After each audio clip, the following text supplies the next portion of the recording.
نن می جانان ته ورځم ورته په پښو پرېوځم جدایي خولې را لګئ او یو بل پوښتنې کوي تا نه پس خفا ده دا کیسې زور را کوي وای ګرما په ځان منما چلی څوک نه ګرموي د قدرتي کیسه دو او مبارکه ته بخل زما حجرې ته راځي که جانان روغ وکړه او د غسپېره رقیبان به ټول په اور سوځوم خو که موږ یو شو دا ځل وی خوش به یادنان سویټي شم چې زوروله یم چا زور به ورسیږي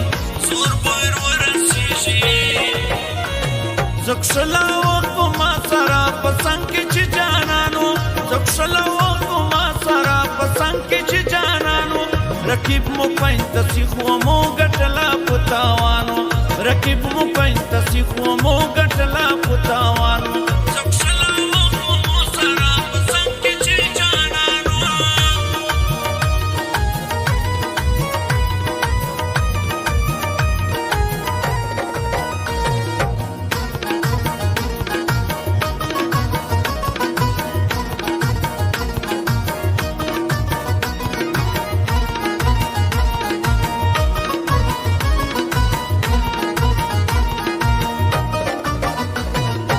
او چې زاو ته یې بیل کړو د خلک هیر مې نه دي خو وې تصیح نه یو یا او غوړي د سچي غوړي د مرغۍ پاینه سیوا بیا به حاضر وي وتا او مستا سر خپدي نن په یارانو ګرځم پخلا کوم به اوس وی ما خو جانان ګڼلې کبه ننګي وکړلا پنی ملار دې پرېخوم او پښتو متل دې یارا خمکړه بد نشته دا د چار اختیا ویلي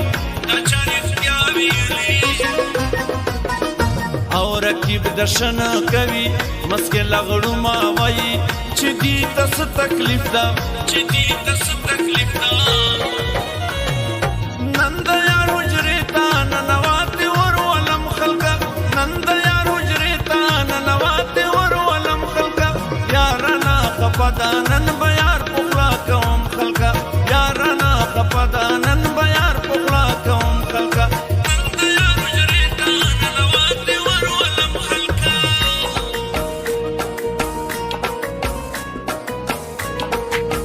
Recording Superstar Ramesh Khatak.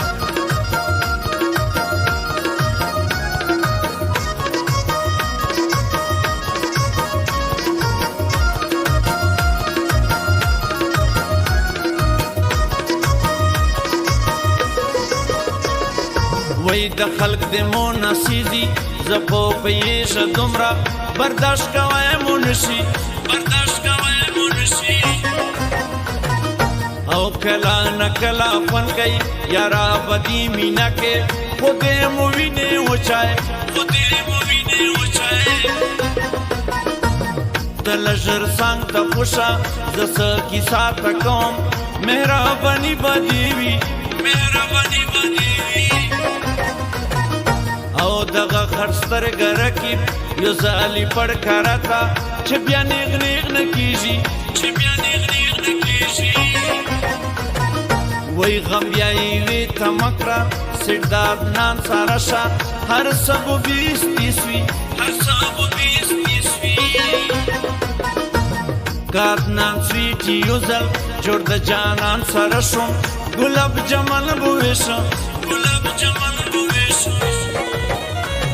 زکشلا وقت ما سارا پسنگ چی جانانو زکشلا وقت ما سارا پسنگ چی جانانو رقیب مو پاینتسی خو مو ګټلا پتاوانو رقیب مو پاینتسی خو مو ګټلا پتاوانو